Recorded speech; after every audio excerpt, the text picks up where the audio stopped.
Jumpa lagi dengan saya, Willy Drums, tetap di The Sinners Channel.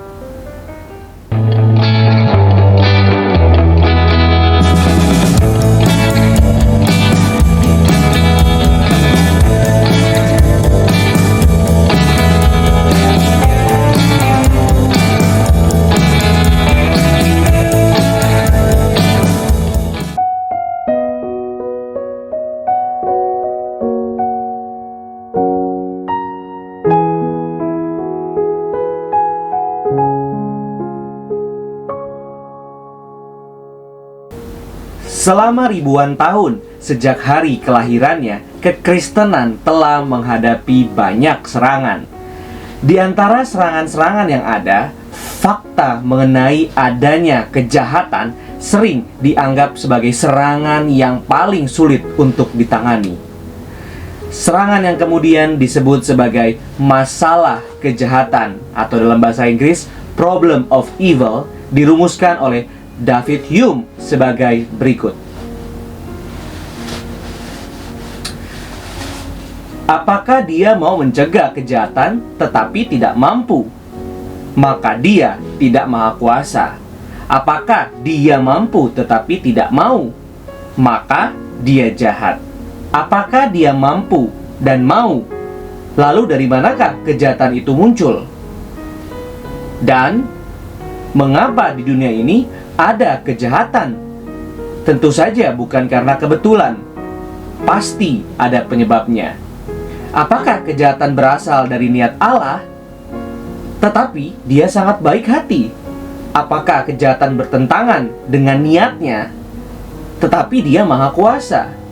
Tidak ada yang dapat menggoyahkan alasan untuk menolak Allah yang sangat kuat ini. Begitu singkat, begitu jelas, begitu tegas. Hume dan para filsuf lain menuntut jawaban atas pertanyaan-pertanyaan ini. Jika Allah benar-benar baik dan maha kuasa seperti yang dipercaya oleh orang Kristen, mengapa dunia ini dipenuhi dengan kejahatan? Mengapa Allah mengizinkannya? Para teolog dan filsuf Kristen di sepanjang sejarah telah berkumpul untuk memberikan jawaban yang komprehensif dan memuaskan untuk masalah ini. Namun, permasalahan ini tidak hanya menjadi kesulitan bagi para akademisi. Siapa di antara kita yang tidak pernah bertanya, "Ya Tuhan, mengapa ini terjadi?" Ketika kita mengalami musibah, penyakit, atau kehilangan orang yang kita kasihi. Ketika kita menonton televisi, mendengarkan radio, dan membaca surat kabar, kita melihat bagaimana dunia ini dipenuhi dengan kekerasan, terorisme, genosida, wabah, penyakit, dan kelaparan. Kita merasa karakter Allah yang kita imani tidak sesuai dengan realitas yang menyedihkan di sekitar kita. Kita menanyakan pertanyaan yang secara esensi sama dengan para filsuf. Jika Allah maha kuasa dan maha baik, mengapa ia membiarkan semua kejahatan ini terjadi? Bagi orang yang tidak percaya, masalah kejahatan adalah bukti terkuat untuk menolak Allah Kristen. Dan bagi orang Kristen, masalah kejahatan adalah sangat melemahkan dan mematikan iman. Apakah kita memiliki jawaban untuk semua masalah ini? Hal itu bergantung kepada apa yang kita maksud dengan jawaban. Jika yang dimaksud adalah pembenaran mengenai semua tindakan Allah dalam setiap kejadian kejahatan, atau teori komprehensif yang menjelaskan kaitan antara kemahakuasaan dan kebaikan Allah dengan kejahatan, kemungkinan besar kita tidak akan pernah menemukannya. John Frame dalam bukunya Apologetics, A Justification of Christian Belief, menguraikan 9 model jawaban bagi masalah kejahatan.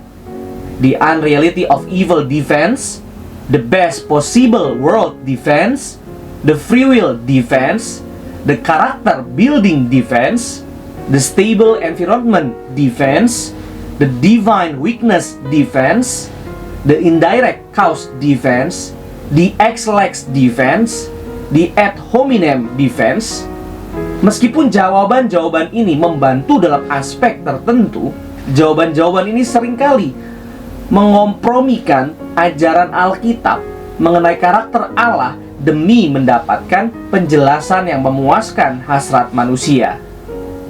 Namun, jika jawaban yang dimaksud adalah dorongan untuk berjalan di tengah segala kejahatan, kita memilikinya di dalam Alkitab, dan Alkitab menyediakannya dalam jumlah yang berlimpah. Kita sering menganggap masalah kejahatan adalah masalah yang hanya dialami oleh orang modern, sehingga kita tidak mencari solusi di dalam Alkitab.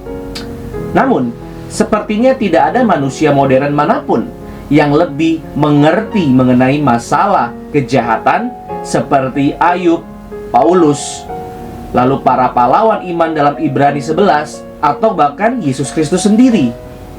Alkitab berbicara banyak mengenai masalah kejahatan, dan bahkan kita dapat mengatakan bahwa seluruh Alkitab berbicara tentang masalah kejahatan. Alkitab adalah kisah tentang kejahatan yang memasuki dunia yang baik, dan bagaimana Allah memperoleh kemenangan atas kejahatan di dalam Yesus Kristus.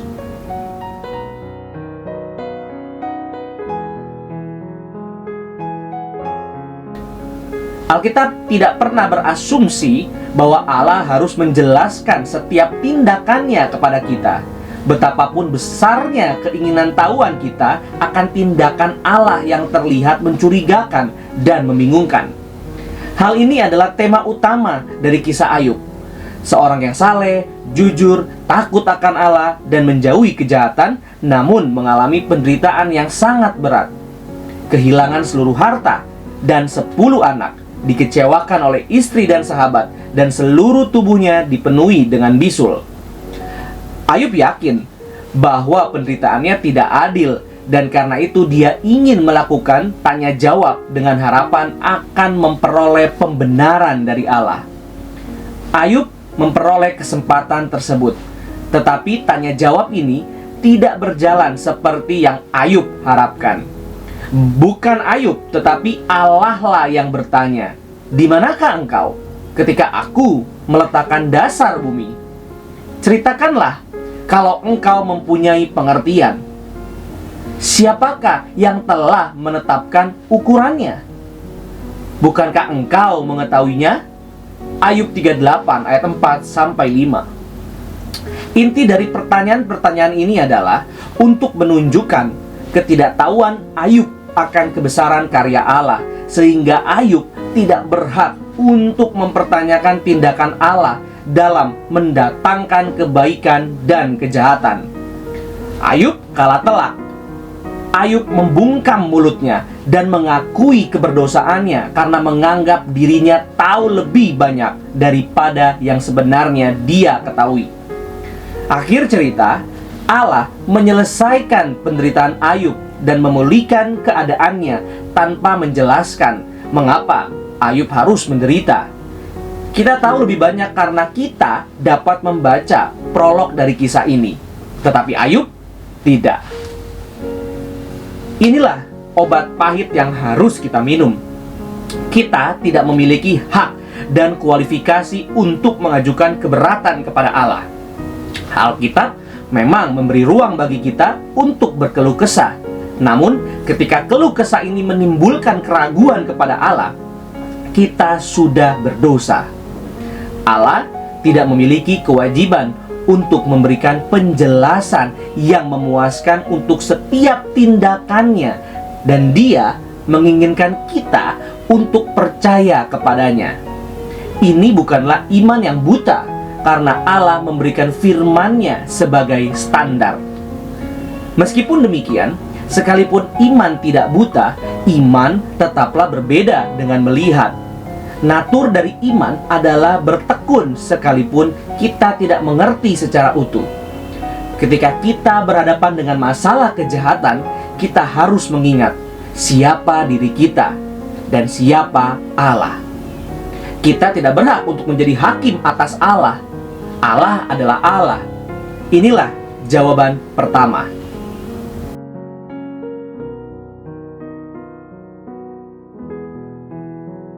Masalah kejahatan menyatakan bahwa terdapat kontradiksi di dalam diri Allah antara kemahakuasaannya dengan kebaikannya. Hal serupa dapat kita lihat di dalam sejarah penebusan ketika Allah berada dalam dialektika antara keadilan dan kebaikannya.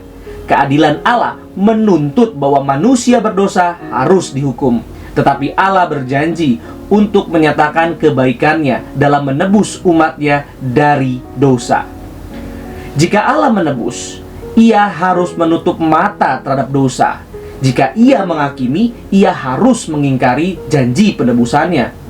Masalah ini tidak akan pernah dapat diselesaikan, karena kalaupun kita dapat membuktikan keadilan Allah, kita akan secara otomatis menyangkal kebaikannya, dan begitu pula sebaliknya. Begitulah tampaknya bagi kebijaksanaan manusia. Manusia tidak akan pernah bisa membayangkan cara untuk menyelesaikan masalah ini. Namun, Allah menemukannya di atas salib Yesus Kristus, di mana keadilan Allah, yaitu penghukuman atas dosa, telah lunas dibayar. Dan karena Kristus menanggung hukuman di tempat umatnya, mereka menerima anugerah pengampunan. Melalui salib Kristus, Allah menunjukkan keadilan dan kebaikannya tanpa ada salah satu yang dikompromikan dan dalam derajat yang tidak terbatas. Sejarah penebusan ini memang tidak menjawab semua pertanyaan mengenai masalah kejahatan. Bagaimana dengan genosida? Bagaimana dengan anak-anak yang kelaparan? Bagaimana dengan kesulitan yang kita hadapi saat ini? Ketika pertanyaan-pertanyaan ini muncul, pikirkanlah kembali salib Kristus. Jika Allah dapat mempertahankan keadilan dan kebaikannya, ketika kedua hal ini tampak mustahil untuk dipertahankan, dan Ia melakukannya dengan cara yang melampaui harapan dan pengertian kita, tidakkah kita dapat percaya bahwa Allah mampu dan mau menyelesaikan semua kejahatan, baik pada saat ini maupun pada masa yang akan datang?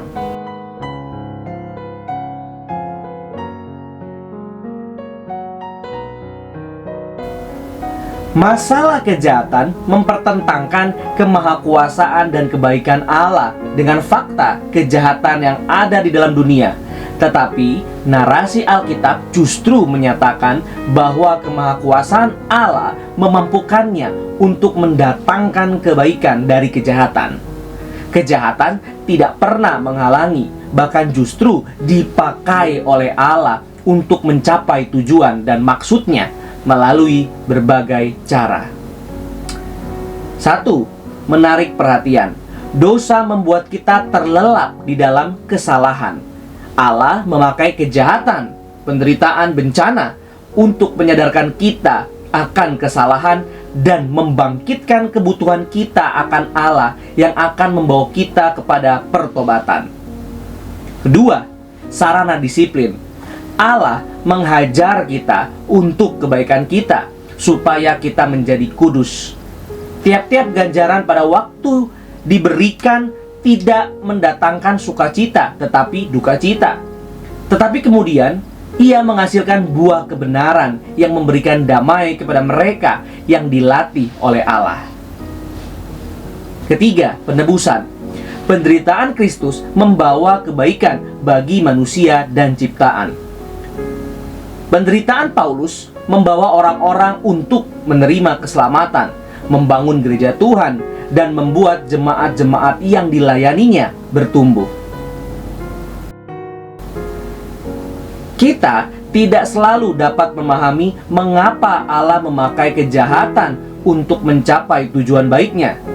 Tetapi kita tahu bahwa Allah tidak pernah menetapkan sesuatu tanpa suatu tujuan yang baik. Roma 8 ayat 28. Allah selalu memiliki alasan untuk setiap tindakannya, dan setiap tindakannya merefleksikan hikmatnya yang begitu berbeda dengan hikmat kita. Yesaya 55 ayat 9. Alkitab berkali-kali memperlihatkan Allah yang mampu mendatangkan kebaikan dari kejahatan. Tidakkah kita dapat percaya di tengah segala kejahatan yang tak terjelaskan ini, bahwa Allah memiliki tujuan di dalam kedalaman hikmat-Nya?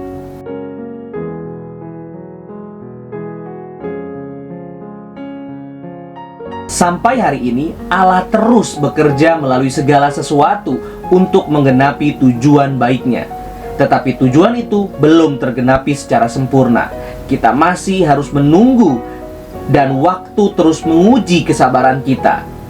Penantian yang panjang di dalam penderitaan terus menggoda kita untuk meragukan Allah. Namun, Alkitab memberitahukan bahwa akan datang suatu hari ketika kita akan sepenuhnya dibebaskan dari kejahatan. Ketika kita mampu melihat segala tindakan Allah di dalam sejarah adalah benar dan baik, yaitu ketika kita berdiri di hadapan tahtanya dan menyanyikan pujian. Besar dan ajaib segala pekerjaan-Mu, ya Tuhan, Allah yang maha kuasa. Adil dan benar segala jalan-Mu, ya Raja segala bangsa. Siapakah yang tidak takut, ya Tuhan, dan yang tidak memuliakan nama-Mu? Sebab Engkau saja yang kudus. Karena semua bangsa akan datang dan sujud menyembah Engkau, sebab telah nyata kebenaran segala penghakiman-Mu. Wahyu 15 ayat 3-4. Inilah saat ketika tidak ada yang akan mengeluhkan setiap tindakan Allah di dalam sejarah. Tidak ada seorang pun yang tidak akan berkata bahwa setiap jalan Allah adalah benar dan adil. Apakah ini berarti kita akan menerima jawaban yang pasti, lengkap, dan menyeluruh? Tidak tentu. Keluhan dan keraguan kita dapat saja hilang seketika ketika kita berhadapan muka dengan pribadi yang sepenuhnya dapat dipercaya itu. Tidak akan ada lagi keraguan maupun keluhan. Kalaupun masih terdapat ketidakmengertian, kita akan bersuka cita bahwa kita pernah hidup bersama dengan ketidakmengertian itu. Ketika hari itu tiba, kebaikan dan kebenaran Allah di dalam Kristus akan begitu meliputi kita, sehingga kita tidak akan pernah dapat membayangkan bahwa Allah dapat melakukan sesuatu yang jahat. Roh Kudus akan mengubah hati kita sehingga seluruh sistem nilai kita akan berbeda. Kita akan melihat bahwa di dalam diri Allah hanya terdapat kekudusan, kebenaran, dan kebaikan. Atau dengan kata lain, kita akan melihatnya seperti apa adanya Dia. Jika kita percaya saat-saat seperti itu akan tiba, tidakkah hal ini cukup untuk membuat kita tenang pada saat ini? Seperti yang telah kita antisipasi, Alkitab tidak menawarkan jawaban dan solusi filosofis untuk masalah kejahatan. Alkitab menawarkan jaminan dan kekuatan untuk tetap percaya dan taat kepada Allah di tengah segala kejahatan. Cornelius Van Til dalam artikelnya Why I Believe in God menggambarkan hal ini melalui kisah tentang seorang anak yang berjalan di tengah hutan bersama dengan ayahnya. Anak itu tidak takut, bukan karena ia mengetahui seluk-beluk hutan tersebut, melainkan karena ia percaya bahwa ayahnya mengetahui semuanya dan mampu menangani setiap situasi. Orang Kristen harus siap untuk mengakui bahwa ada beberapa kesulitan yang tidak dapat dipecahkan sehubungan dengan kepercayaan kepada Allah dan wahyu-Nya. Faktanya, akan selalu terdapat misteri di dalam semua yang kita hadapi, karena semua fakta memiliki penjelasan akhir di dalam Allah yang pikirannya lebih tinggi daripada pikiran kita dan jalannya lebih tinggi daripada jalan kita. Allah seperti inilah yang kita butuhkan. Tanpa Allah yang seperti ini, tanpa Allah yang berkuasa, yang mandiri, dan karenanya tidak dapat dipahami sepenuhnya oleh manusia, tidak akan ada alasan untuk hal apapun. Tidak ada manusia yang dapat menjelaskan karena tidak ada manusia yang mampu melihat semua hal. Tetapi hanya Dia yang percaya kepada Allah yang memiliki hak untuk yakin bahwa terdapat penjelasan akan semua hal yang terjadi.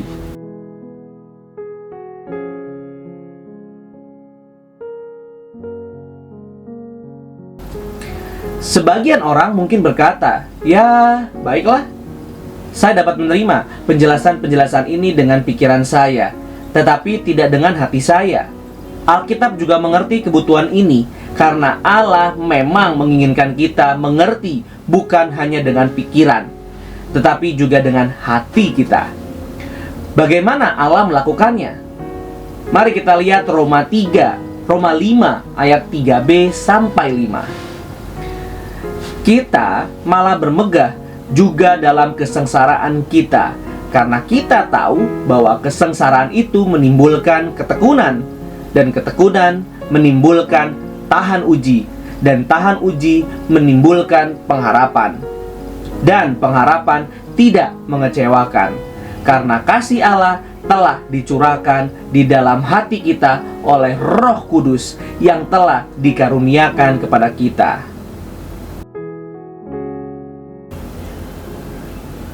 Allah akan memberikan kita hati yang baru sehingga kita dapat bersukacita di tengah segala kesengsaraan, kejahatan, karena kesengsaraan atau kejahatan akan menghasilkan ketekunan, tahan uji, dan pengharapan. Kejahatan tidak pernah menghancurkan kekristenan, melainkan justru menolong mereka untuk bertumbuh di dalam kekudusan. Bagaimana kita dapat memiliki sikap seperti ini? Melalui Roh Kudus yang Allah berikan kepada kita. Inilah jawaban final bagi masalah kejahatan. Hati yang begitu dipenuhi Roh Kudus sehingga percaya dengan segenap hati bahwa segala jalan Allah adalah benar dan terbaik. Roma 8 ayat 28 sampai 38. Saudara dan saudari sekalian, bagi kita yang percaya kepada Yesus Kristus, inilah pesan bagi kita yang hidup pada masa ketika banyak orang sedang tertekan. Banyak orang mencari jawaban untuk penderitaan dan rasa sakit yang mereka alami. Tetapi hanya di dalam Allah kita memiliki dasar untuk hal yang baik dan jahat. Hanya di dalam Kristus kita dapat melihat bahwa kejahatan akan diatasi dan hati kita dibebaskan untuk bersukacita karenanya. Bagi kita yang sekarang belum mengenal Yesus Kristus dengan cara ini, mari kita segera berpaling kepadanya untuk menerima keselamatan dari hukuman dosa yang juga menghasilkan kejahatan, dan sebagai penghiburan bagi kita di masa-masa sulit ini.